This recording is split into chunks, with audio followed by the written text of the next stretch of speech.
Welcome welcome back to today's session. We are delighted to welcome our second and final keynote speaker today, who is bringing us some fresh and hot research that we were just talking about informally. So it is my distinct pleasure to welcome and introduce today Dr. Rebecca Hauze. And I also want to thank her more informally for being such an amazing support for this program throughout with her blog post and podcast. Check out her podcast, it's really great. And also just being one of the game changers in the field that has given attention to traditionally feminine media and materials and has really started a new arena of scholarship on feminist art and design. So our second keynote, Dr. Rebecca Hauze is Professor of Art and Design History at Northern Illinois University. In 2022, she was a Fulbright visiting scholar at the Research Center for the Humanities Institute of Art History, the Hungarian Academy of Sciences in Budapest. And there she explored the work of designers Mariska Undi and Anna Lesznai. Her research focuses on the relationship between art, industry, collection, and display in the late 19th and early 20th centuries, with an emphasis on the activities of women designer ethnographers.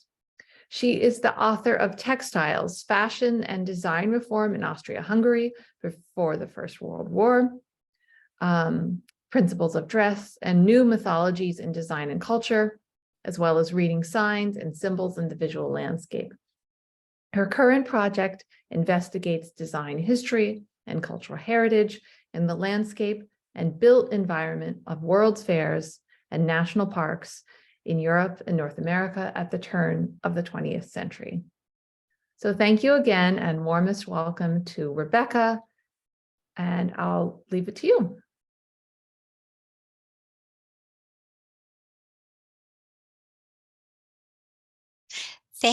Thank you, Megan.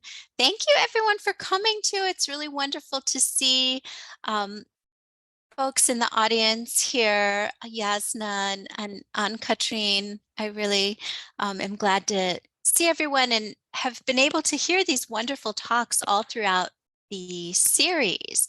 So many thanks to Megan and Yulia for organizing it and for inviting me to participate as well. I'm going to go ahead and share my screen, and we'll see if, let's see if I can get my slides for you here.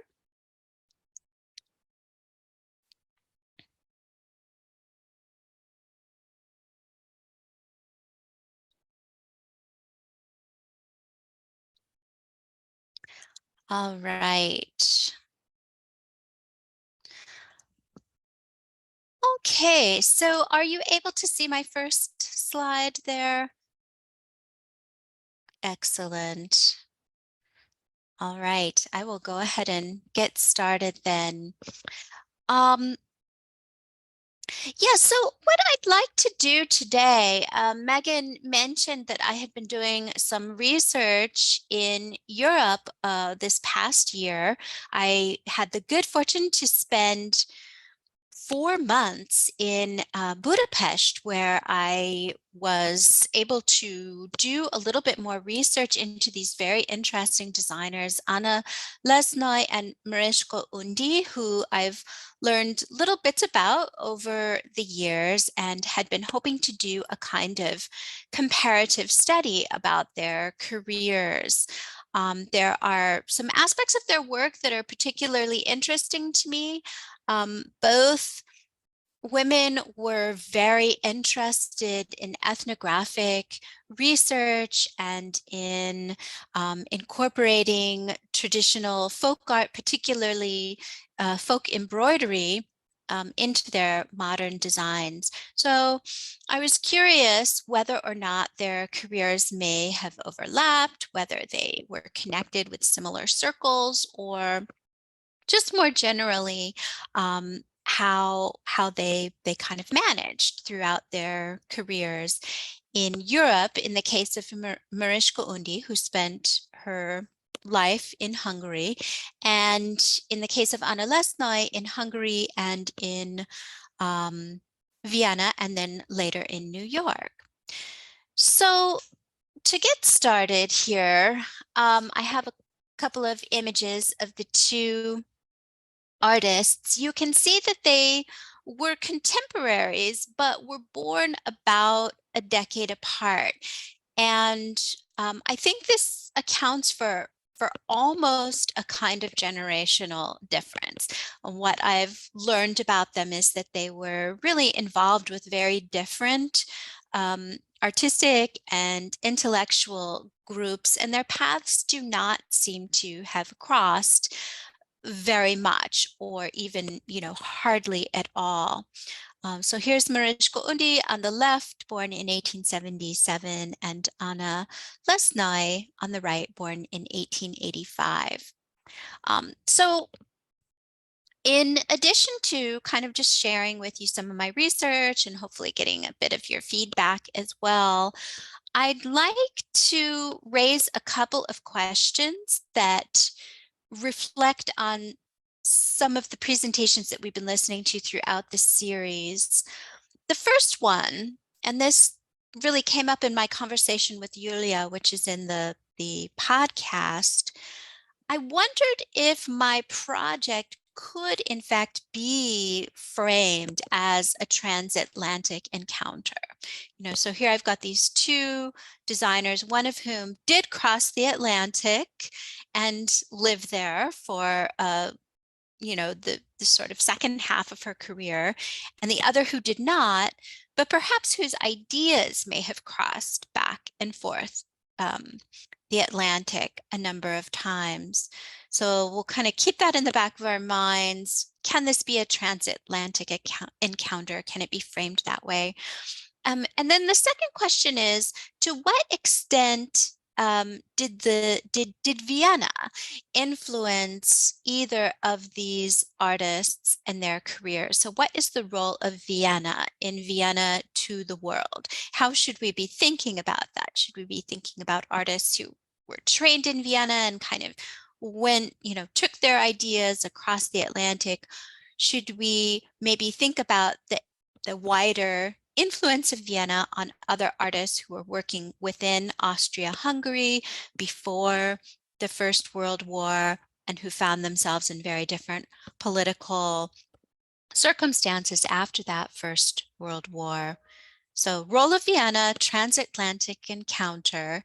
And then the third is to really think about what we can learn from the pedagogical activities of these two designers, whether that gives us a kind of point of entry into thinking about this comparison.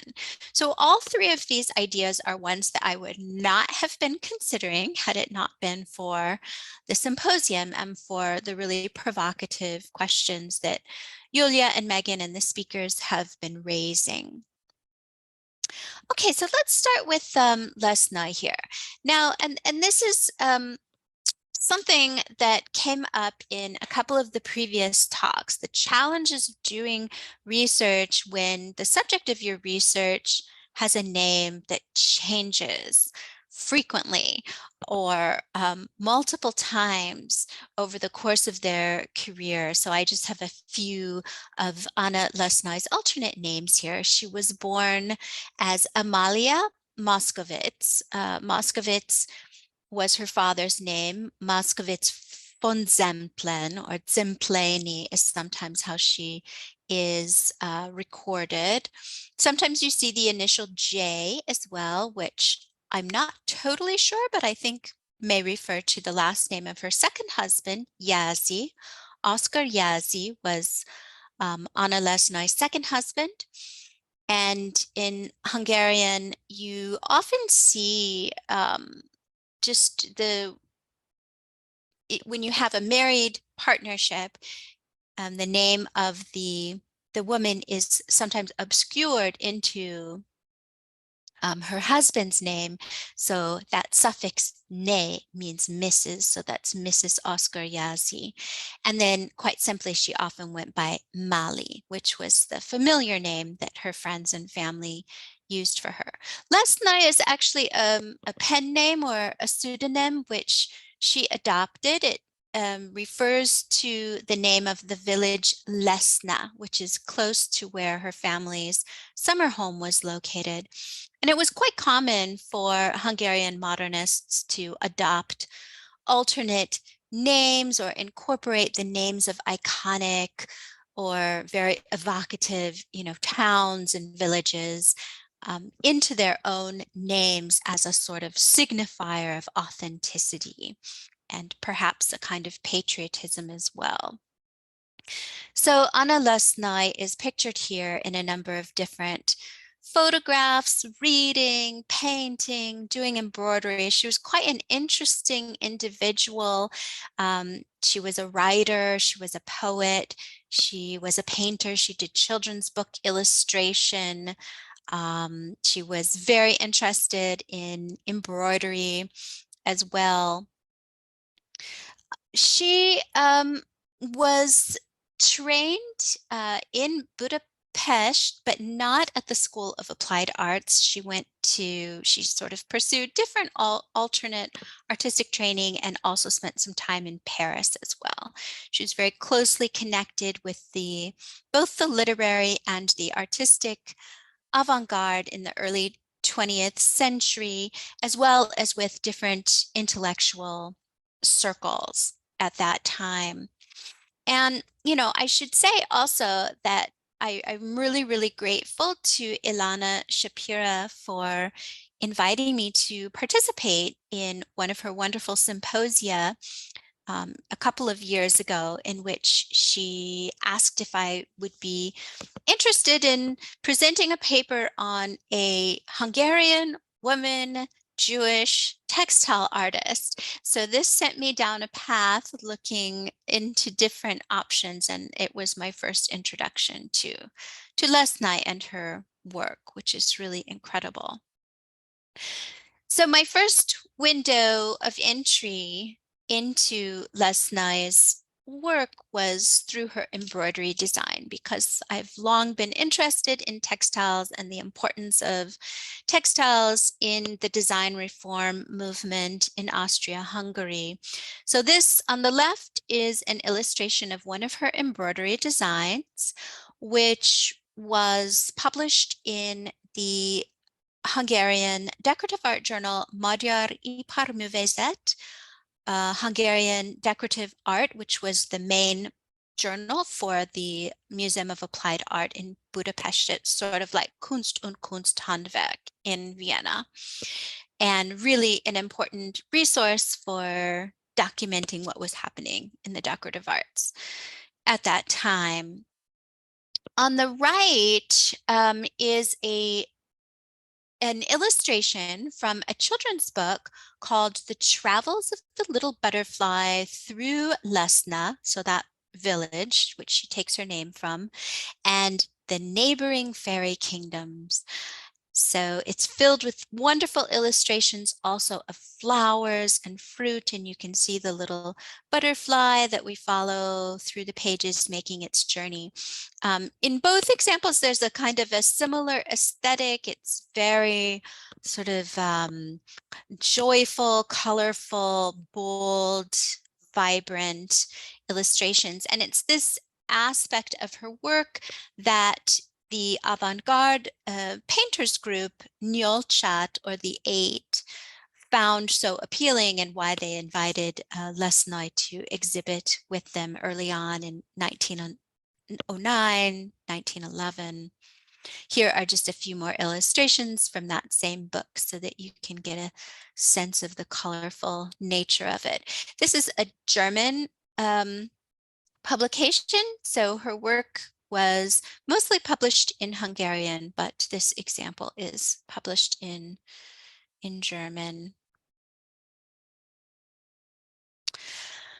So you can see how connected that particular colorful aesthetic is then to the floral patterned embroideries of Mezőkövesd, which were very influential on Lesznai's work. She writes about it quite extensively in her own notes and diaries, and in the journal Magyar Iparművészet as well. She writes about her being influenced by embroidery from Mezőkövesd. So I should have brought some images of maps here, but I can tell you that Mezőkövesd is located it's about an hour train ride to the northwest of Budapest. And it's basically right on the trajectory, the pathway up towards her family's summer home, which was at that time in an area that was part of Hungary called Northern Hungary, but which is today in Slovakia, Hrušov. And Mezőkövesd is about sort of halfway between. This is an important site. It was widely regarded by ethnographers in the late 19th century as an important location for traditional, kind of authentic Hungarian embroidery. And it was featured at World's Fairs beginning in especially the 1880s, 1890s became really popularized. So Lesznai was not by no means, the first person to become interested in embroidery from Mezőkövesd, but she really, fully embraced that kind of interest. And she writes about having been influenced by women embroiderers when she was a little girl, actually learning embroidery from quote unquote peasant women in the villages near her family home. And around the time of her coming involved with this avant-garde group in Budapest, sort of in those years between 1911 1914, she also worked with women embroiderers from the villages who she would give her designs to, and the women would execute them. They would produce them. And it's unclear exactly to me what the arrangement was between the women embroiderers and Lesznai herself, but she sort of portrays it as if she was like directing a kind of workshop, and these women would produce her designs. And in fact, those designs were sold at fashionable venues in Berlin and in Vienna, in Paris, as well as in Budapest. Here are a couple of examples. These are embroidered handbags and cushion covers, which are illustrated in the English language journal, The Studio. So the International Studio is also a great source for kind of tracking down what was going on in a kind of international context in the decorative arts in the early years of the 20th century.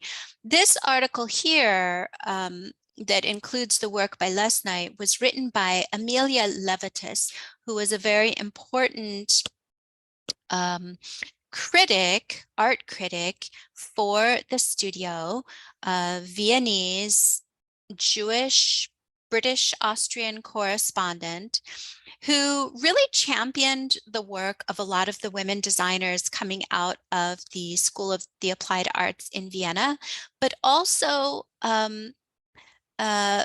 more kind of cottage industry workshops that were springing up throughout the 19th century in other parts of Austria-Hungary.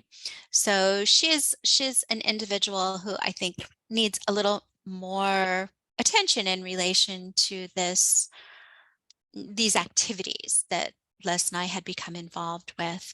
I mentioned that she also wrote herself about this project for the magazine Magyar Iparművészet.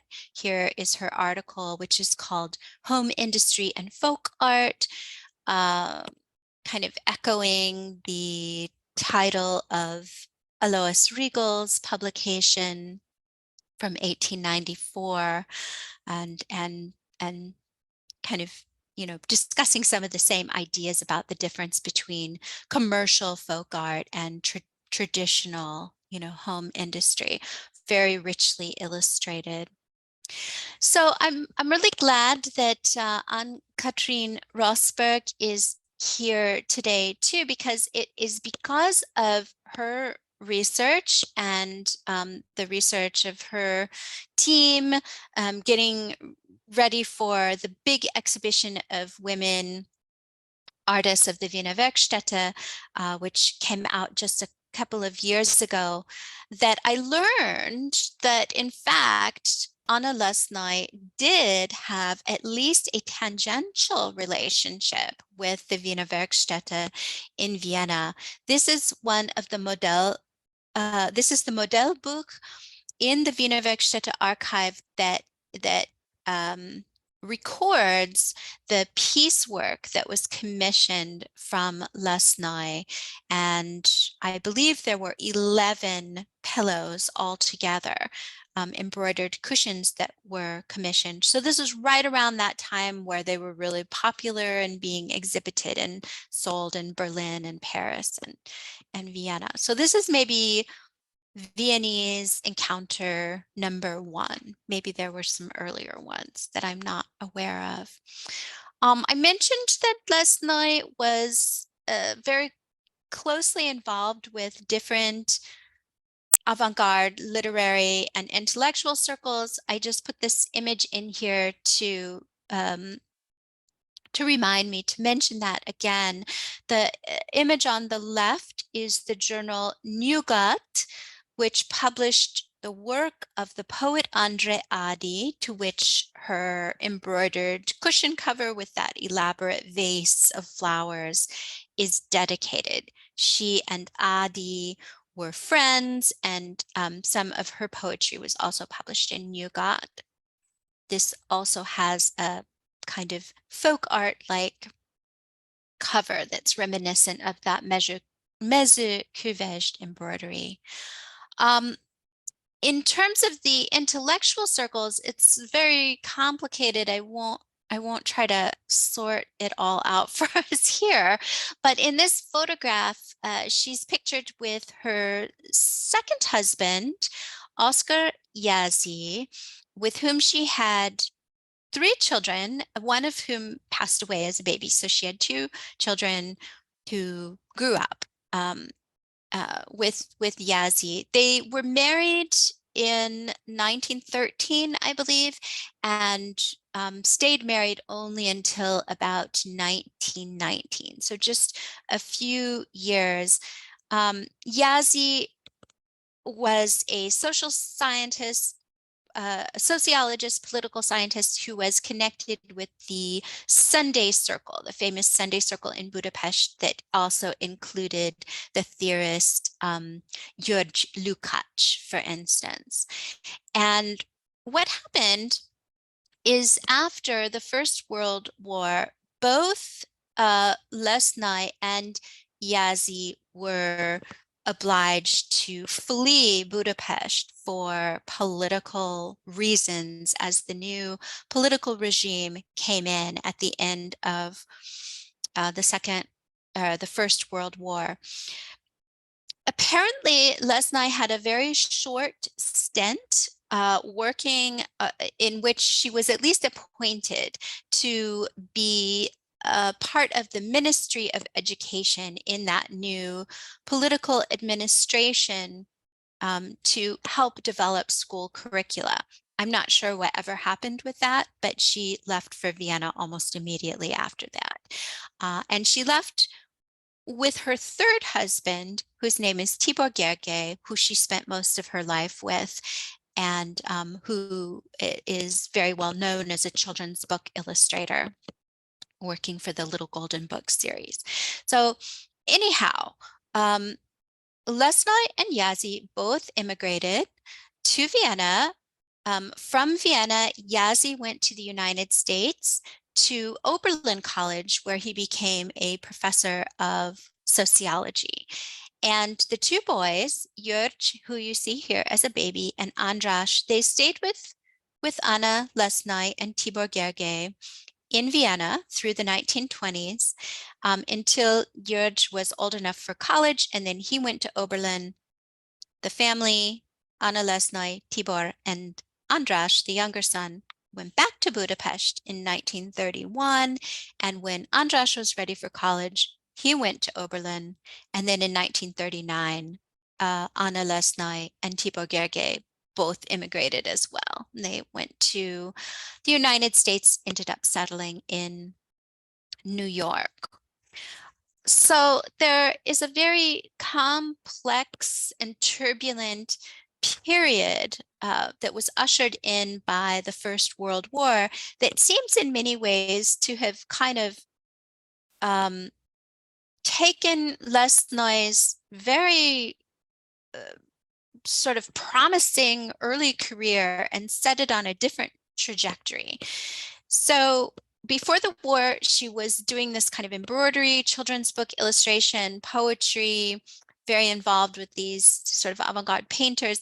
And then when she moved to Vienna, she became involved with different artist organizations, most notably the Hagenbund, but also Wiener Frauenkunst, and seems to have been exhibiting mostly paintings. So when I got to Budapest to do my research last year, I was curious what happened, what happened in these different kinds of periods of her career, which seemed very compartmentalized. And I stumbled upon a couple of documents in one of the archives where I was working. This is the archive of the Hungarian Academy of Sciences Art History Library. And I'm just showing you the first and last page here so you can kind of get a sense of what this looks like. It's basically a registry. It's like a CV. It's it's archived in a folder called Women Painters. And there's a formula for, or a kind of registry sheet for a whole bunch of different women painters, including Lesznai. Actually, Undi is in there as well, and I'll show you hers in just a second. So I was really excited to find this because it confirmed what I was having to sort through by looking through newspaper articles and other, secondary literature to see which exhibits she had been represented in which years and in which places. So the first section of this asks her to fill in which Hungarian exhibitions she had participated in. And then down below, it asks which international exhibitions. So you can kind of read through and get a sense, oh yeah, she was here in Hungary, like basically up until the First World War. Then she was in Vienna a lot after that, kind of went back to Budapest in the early 1930s. And so you can see the names of the different exhibitions, the different galleries, and this really gives the researcher a kind of toehold to be able to look at different specific exhibitions and kind of figure out what was shown and so on. I was also pretty excited to see here what looks like her own signature. So I believe that she herself filled this information out. That's also kind of interesting because, I don't know how she did it or how much thought she gave to it, but there's some stuff in there that, it's not there. Maybe she forgot. It's just kind of a reminder, I guess, for those of us who are filling out our CV. Don't forget to put, some of those different events in. Once they get dropped off, it's hard to remember them. So anyhow, this I thought was a really interesting document. Here's a couple of examples of the sort of work that she was doing in the 1920s and even a little bit into the 1930s. Critics seem to really appreciate the musical or kind of rhythmic aspect to her work. Lots of village themes, individuals in traditional costume, kind of dancing, representations of animals are also popular in her work around that time, the 1920s. In fact, I see a lot of connections between what she was doing in the 1920s and what Tibor Gergely was doing during that same time period that we end up seeing developed more by the 1940s and 50s into those children's book illustrations in the United States. So here is Lesznai with her third husband, Tibor Gergely, probably shortly upon their arrival in New York. This is a photograph that comes from the Petőfi Literary Museum collection in Budapest, which doesn't have any more specific information than what you see here. They date it to around 1940 and to the United States. It's just called Standing on a Wooden Beam or something like that. So once again, she had to really kind of reinvent herself and her professional career upon arrival in the United States. We know, for instance, that she went to Sandusky, Ohio to teach a summer course at the International School of Art, which was a school led by a woman named Elma Pratt. Her husband, Oscar Yazzie, her second husband, with whom she stayed friendly, lived nearby at Oberlin College. And so it was a good occasion for her to visit with him, with her family, and presumably Oscar Yazzie writes about her visits to him. And then from there, she seems to have also done some lecturing and some exhibiting in Boston and the Boston area at Wellesley College, at the Boston YMCA, and then in Newark, New Jersey at a teacher's college, as well as in New York City throughout the 1940s. But ironically, it was easiest for me to find out about her time in the US by going back to Hungary, where her papers are located in the Petőfi Literary Museum. So there are a couple of different collections of her work. One is in the museum in Hatvan, located just a little ways outside of Budapest, which is where her husband Tibor Gergely left a lot of her material after she passed away. The Petőfi Literary Museum has another collection of her papers and her notes, her teaching notes. And I especially wanted to take a look at her teaching notes in English from her time in the United States.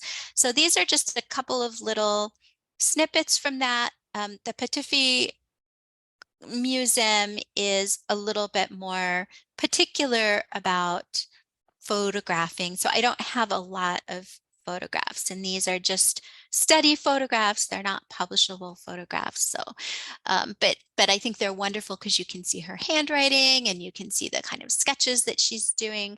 She was really, I don't know, it struck me, her feelings about art and design and what she was teaching in the United States as really profound. I suppose you could do a kind of psychoanalytic study of it, but it's really tinged with a lot of trauma from the war and how we need art in the world to make the world whole again. And so she's very interested in different artistic practices from different cultures, including, peasant art from Hungary. And you can see some of her little sketches here of different kinds of patterns that you might find in various media, including cross stitch or weaving. So before I move on to just talk a little bit about Undi, I want to show you something that I found really, really fascinating. So thinking about how we do research, the kinds of questions that we ask about this material, something's unusual. Well, okay. So being in the United States, I rely a lot on the interlibrary loan system. So I wanted to read Anna Lesznai's autobiographical novel, which she spent much of the last part of her life working on. It was written in Hungarian, but it was also translated into German in a separate edition. And so what we're looking at here is the German edition of that, which I ordered through my university's interlibrary loan system, which the way it works is you put in a request and they look around the world for whatever book you need, and then they send it to you. You never know where it's going to come from. Well, this one just happened to come from the University of California, Los Angeles libraries. And it has kind of an interesting binding. That's why I included that picture here. In Hungarian, the title is In the Beginning Was the Garden. The English or the German language version is translated here as Spätherbst in Eden. And it has this wonderful inscription inside the title page, which I looked at it and I thought, I wonder who these people are. To Julia and Hans Feibel, mit treuer Freundschaft und Liebe, signed Mali, November 1965. So this is actually only less than a year before she herself passed away. So the book was published right before she died in 1966. Actually, the German language edition came out first. So I have not done a ton of research here, but I really welcome anybody who has an interest to help me to see what the connections may have been between the Feibels, who Mali inscribes the book to, with what appears to be great kind of affection. So from what I could tell, Julia Feibel was a textile artist and a children's book illustrator also, who may have collaborated with Tibor Gergely. At least on one publication, I found both of their names together, a children's book called Make Room for the Baker. I think that's what it's called. But Hans Feibel was married a second time, and he's the one who donated his books to the UCLA library, it seems. And his wife appears to have been the sister-in-law of, now I'm going to get this wrong. I believe that she lived in one of the Neutra houses in Los Angeles. Anyway, it needs a little bit more research, but I thought you might find that interesting. So very, very quickly here, because I don't want to take too much time. I know these Zoom lectures are hard to watch. I just wanted to introduce to you a little bit of what I had been doing with Mariska Undi. So Mariska Undi, I mentioned, did not immigrate. She stayed in Hungary through the war. She was not Jewish. She was connected with a different group of artists. Here is her CV, which I've found in that same archive. You can see she's filled hers in a slightly different way. It's very dense. There's a lot of stuff. She had lots and lots of exhibitions in Budapest all throughout her career. But again, it's a really great place to start sort of organizing your research.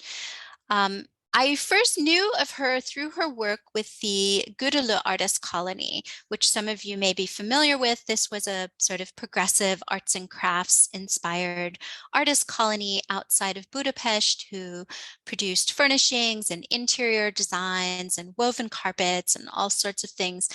They actually exhibited work at the St. Louis World's Fair in 1904. And Mariska, who was trained in Budapest in the applied arts school, she very early on in her career was already exhibiting things with the Applied Arts Exhibition Society, especially like children's furniture and nursery designs. This is one you may have seen before because it's been widely published. But what I didn't know was that she also worked as an intern, an ethnographic intern for the Ethnographic Museum in Budapest, and she did a lot of field research.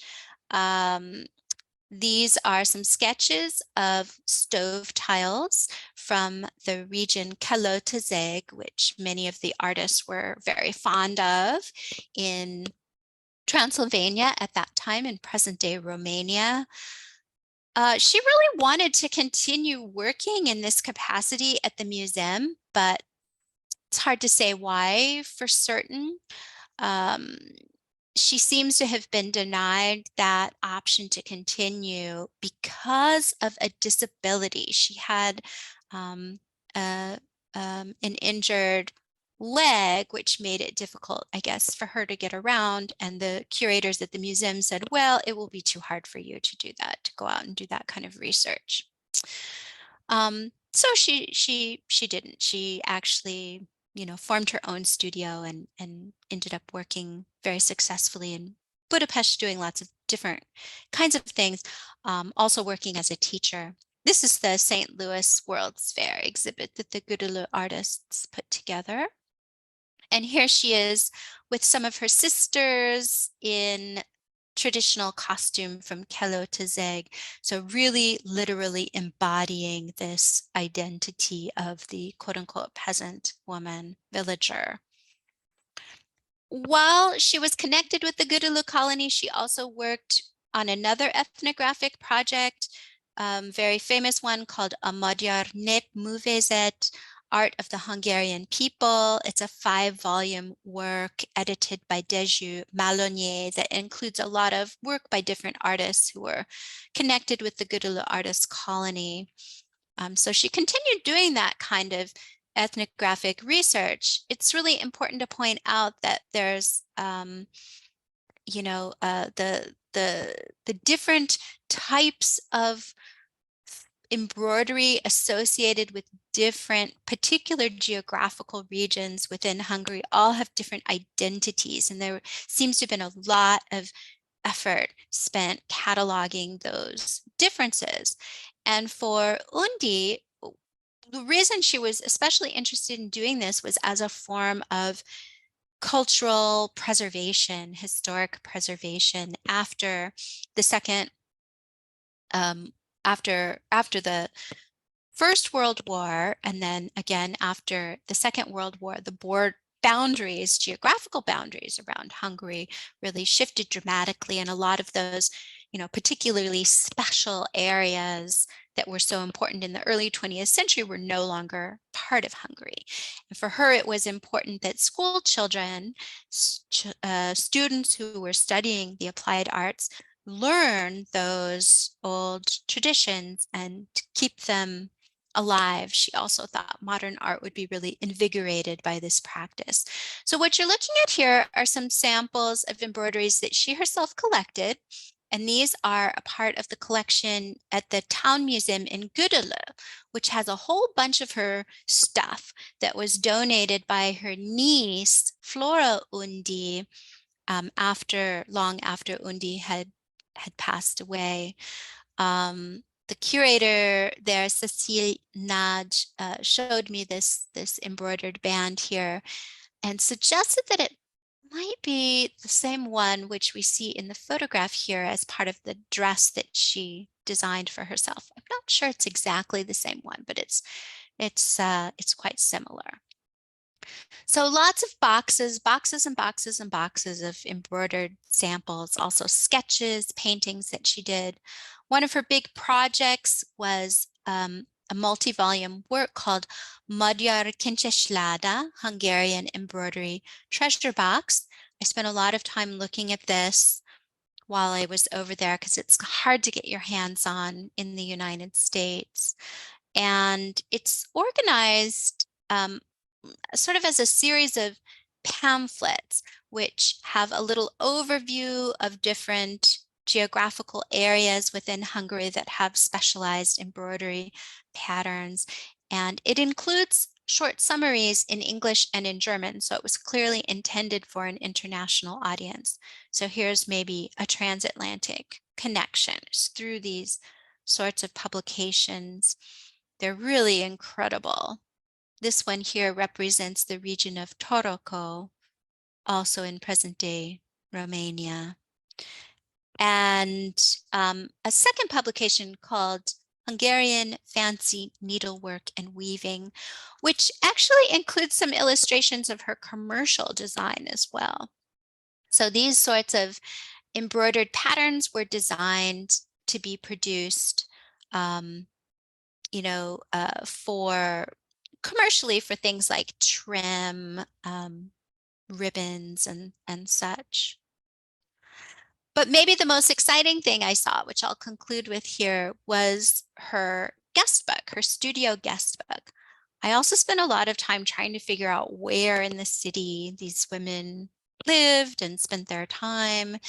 And the Gödöllő Town Museum just happened to have this guest book from which has her address of her studio, Horti Miklós út 58, starting in 1917, but which goes all the way through the 20s and is filled with these incredible signatures. So this is how I suppose, spend my time for the next 10 years or so, trying to read all of the signatures and figure out who the different individuals were who visited her studio. Although the pages themselves are not dated, sometimes you get lucky and a guest has written the date in here as well. So I'll just stop with that, maybe just to raise a few questions or thoughts that we might reflect on. Thank you. Rebecca, thank you so much for that wonderful presentation and walking us through your research and seeing these really fresh photos from the archives. So I want to open the discussion up to our colleagues, friends in the audience. If anybody has comments, questions, suggestions. I love, of course, the way that Rebecca has phrased much of this as questions and as a work in progress to which we can hopefully be helpful. Did I stop sharing my screen? Oh yeah, okay. There we go. Yes, so please, I really welcome your questions or ideas or thoughts.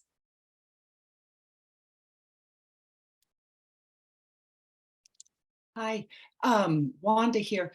Thank you so much. I have a couple of questions and they're kind of interrelated.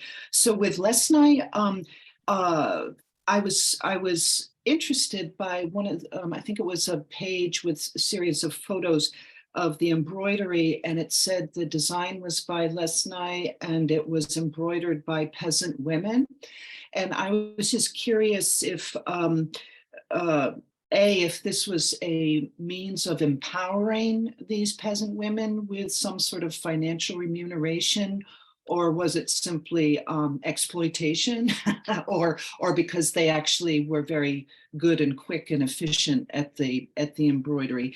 And in this idea of empowering, also, and this goes also to Zizek and many of the other presentations that we've heard, the peasant motif.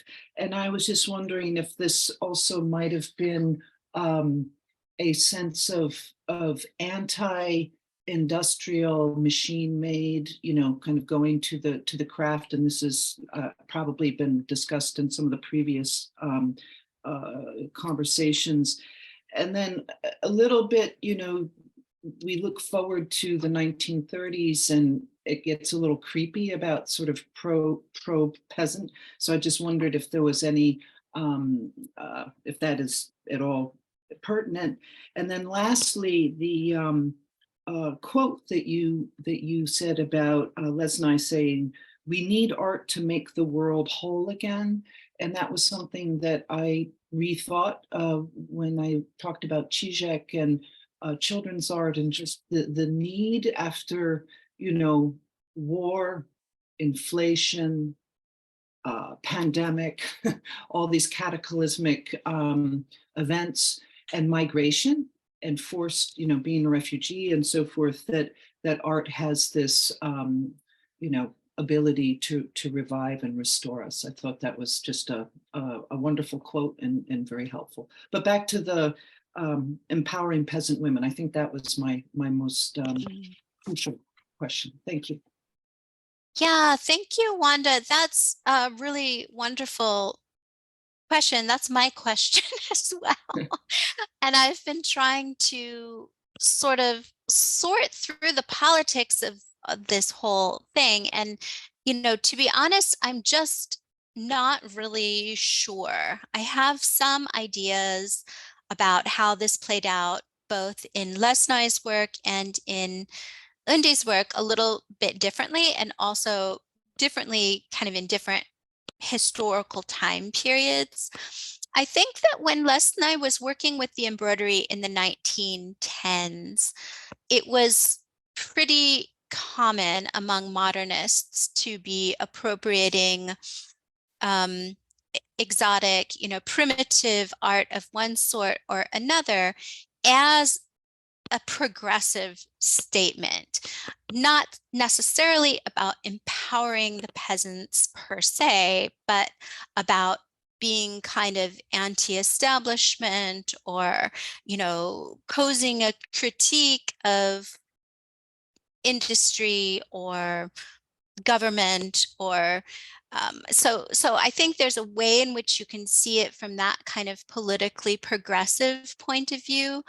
But on a practical level, I don't know. Like, I don't know who specifically the women were by name, you know, who were doing this. And this was at a time when there were famous, name recognized peasant women in that community who would have been well known.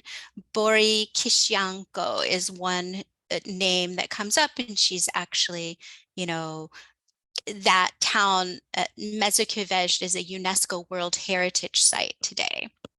So no names come up, at least in those reviews that I've written. Yulia may have found something different.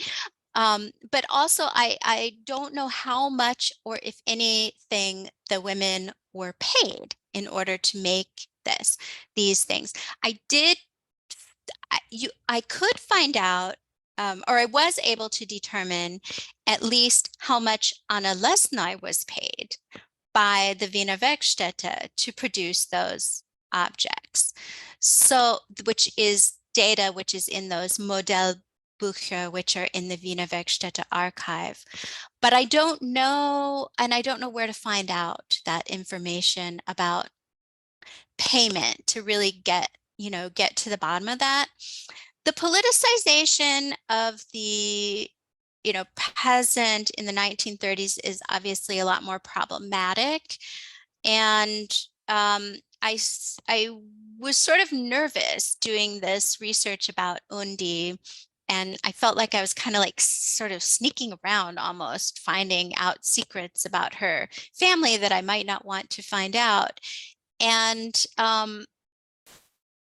what I learned is that it's very complicated, because there was certainly a kind of fascist appropriation of the folk in the 1930s in Hungary as well as in Germany, say. But there were also progressive artists and designers who were appropriating folk culture for very different kinds of reasons. So there were Jewish designers, for instance, in the 1930s that were appropriating folk culture. So I don't know. I don't really have a good answer for that, but they're really wonderful, great questions. Maybe others in the audience have some thoughts on that. I could maybe add a little bit to the workshop idea. I don't know much, but I remember when I was in Hauze at the museum, they had some of the prints that Lesznai would pass on, sort of very detailed embroidery sketches.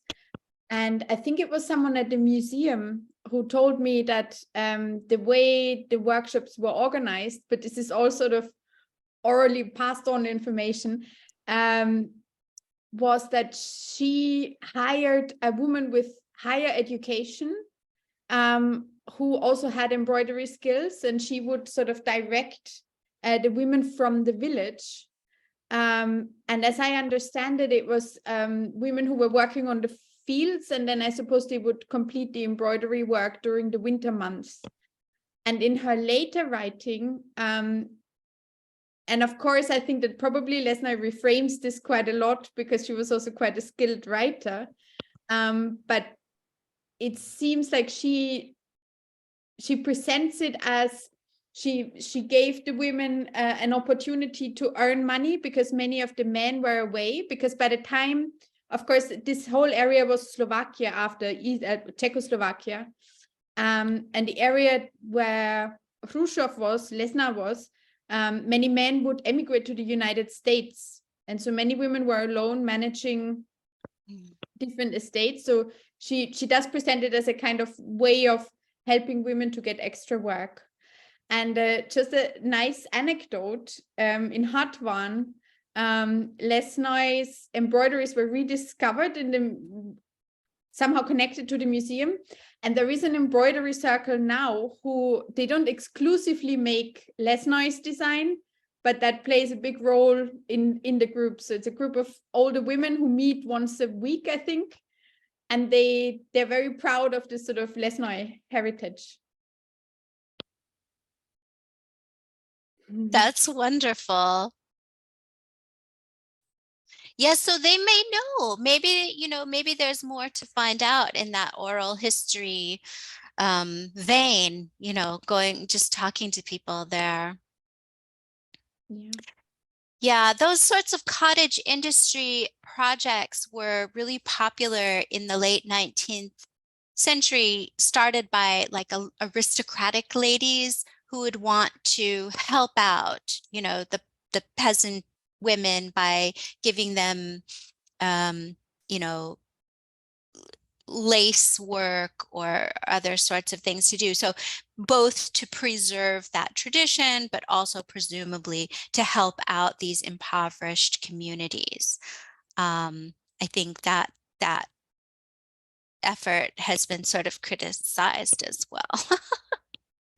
It's being not particularly, Adolf Loos wrote, why are we trying to keep these villages impoverished just so that we can wear pretty clothing?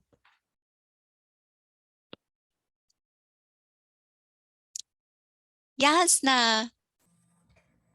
Rebecca, thank you very much for this fascinating lecture. I was really struck out with some similarities, analogies between these women designers with universal interests and how they were active both in curatorial work and in education.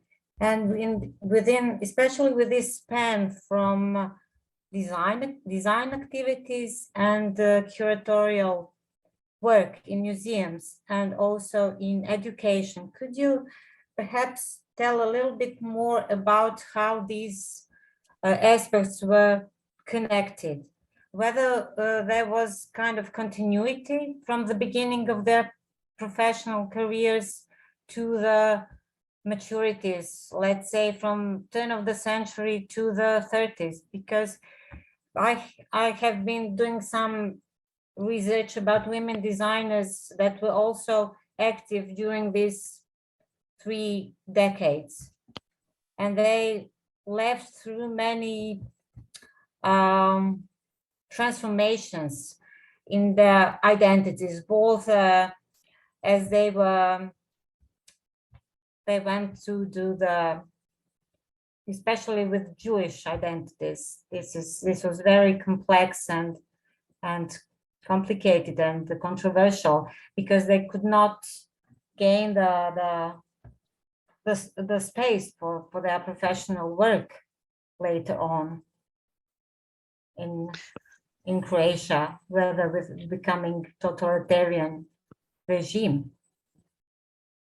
And they were forced either to cease from the scene or to immigrate as well. Yeah, that's a big question. That's one of the reasons I thought it would be interesting to compare these two together, is because their paths were so different.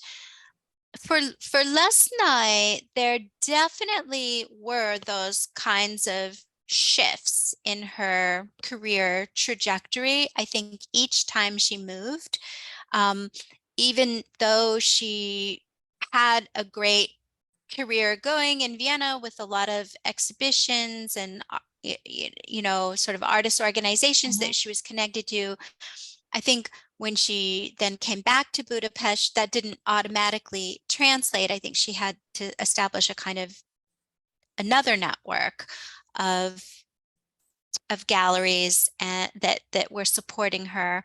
With Undi, it's hard for me to say exactly, because it appears that she did keep exhibiting pretty consistently in a couple of different societies. There was a society called the Watercolor and Pastel Society, and she seems to have exhibited with them regularly, like without break, from the beginning of her career to the end.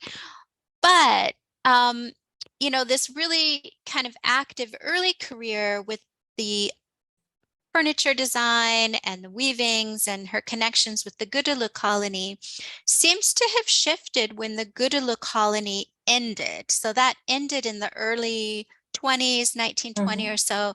And then she established her own studio. So she seems to have been doing things out of her own studio, which maybe were being sold to commercial manufacturers. I'm not entirely sure. But this teaching work continued all along. And I did come across an interesting incident that speaks to your question. So I mentioned that Undi had wanted to stay working at the Museum of Ethnography, but she had an internship there, but then they chose not to rehire her, presumably because of her leg. And then when that big project, Magyar Kincsláda, came out in the 1930s, there was a really, really nasty review of it written by one of the academic ethnographers at the Museum of Ethnography, who clearly, he himself had written a book on a very similar topic that same year. So he was very critical of her work. And to an extent that I found really, like, I felt bad for her, reading this negative review. But she wrote a response that was then published in the same journal, which was just really amazing, in which she said, "It's very easy for you to criticize the work that I have done on my own free time in the summer, for which I am not paid, as opposed to you who have a full-time job at a museum that pays for your field research." And it just like put it into this kind of economic, professional terms that made that sexism just so clear. So yeah, I think I would like to learn a little more about that. That's a fascinating topic. Yeah, Very it's challenging. interesting. Thank you so much, Rebecca. Thank you, Jasna. Ann-Katrine. No, it was my colleague who said goodbye. Oh. Sorry, but anyway, congratulations to your lecture. It was fascinating, and I thank you very much also for the hint on the model books of the Wiener Werkstätte archive. They are so important as a source for all this information, also about the craftswomen. We have to do some research on this issue, because we, concerning the exhibition of the women artists, we focused on the women artists and not on the craftswomen, but there's a lot of information, I think, also on this topic. Yes. Yeah. I'm so grateful to you for showing those to me when I was in Vienna. And yeah, I wanted to point out, or to mention that, first of all, the exhibition on the Wiener Werkstätte women is amazing, and it's such a huge contribution. So thank you for doing that. But in these Modellbücher, there are a lot of names that I've never heard of before. And they're right there. There's the information, their name, how much they were paid. And then sometimes what's really cool, which others may not know, and I didn't show in my slides, is that sometimes there's like a little sketch of what it was that they made. So yeah, it's a treasure trove, I think, of right. Material. Yeah.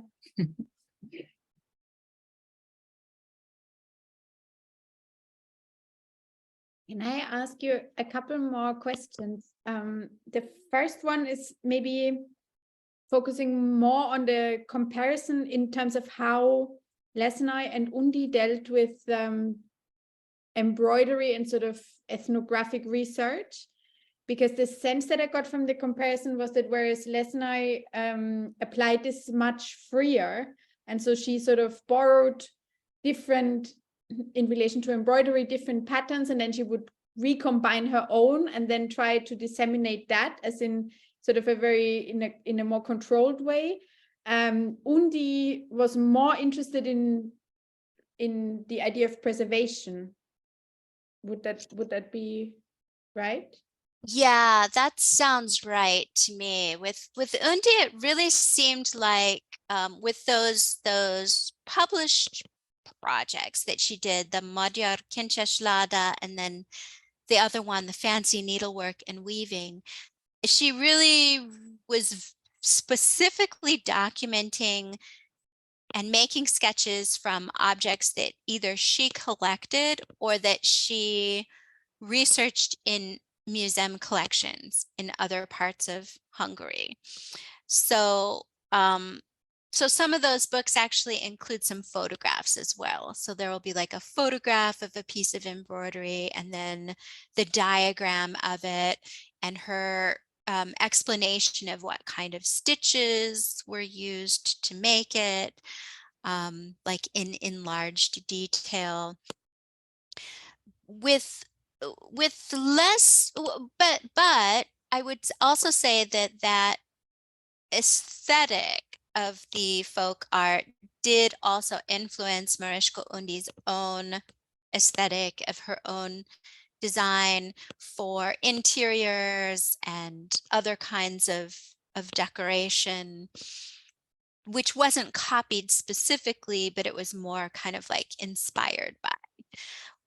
But I agree that Lesznai's is a little more expressionistic. She's definitely, inspired by the color and the kind of spirit of the embroidery, which then she incorporates into her work.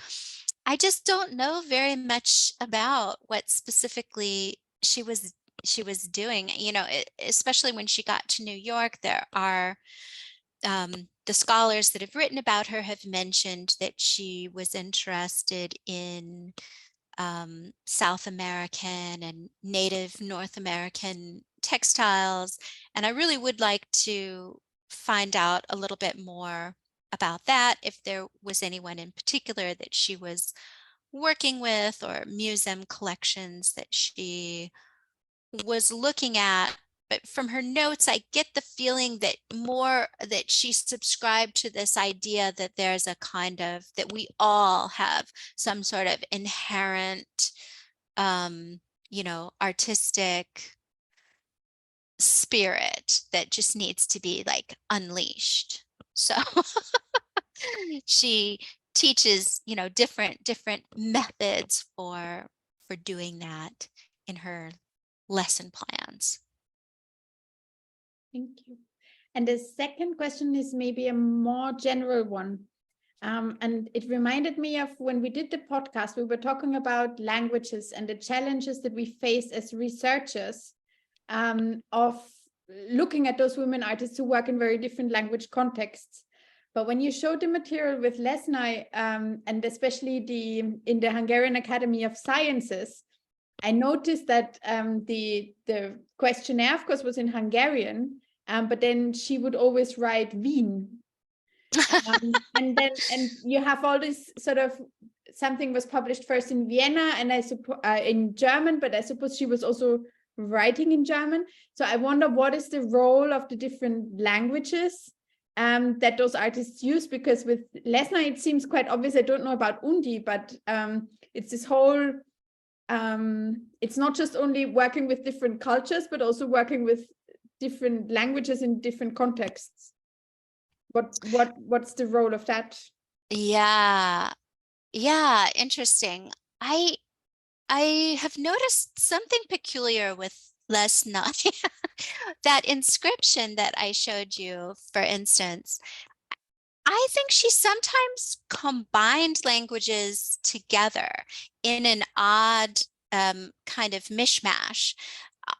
She almost is sort of using language expressionistically too. So she'll include like accent marks that don't necessarily have anything to do with the language in which the words are written, or she'll kind of go back and forth between languages in the same sentence. So maybe when she was filling out, I'm guessing like filling out that form, she probably thought of Vienna as Wien because that's what it was while she was living there, rather than, I mean, in Hungarian, in any case, it would be Bécs, which is totally different. So yeah, good. That's a really good question. Undi, I think, only knew Hungarian, I'm pretty sure. Yeah, and I can't find any record of her going to Vienna or doing anything with the Vienna Werkstatt, which is odd because it would seem, that there would be some close affinities between what the Gödel artists were doing and what the secessionist sort of inspired group was doing in Vienna. But I think the antagonism between the two was so great that I'm not sure how much interaction there was.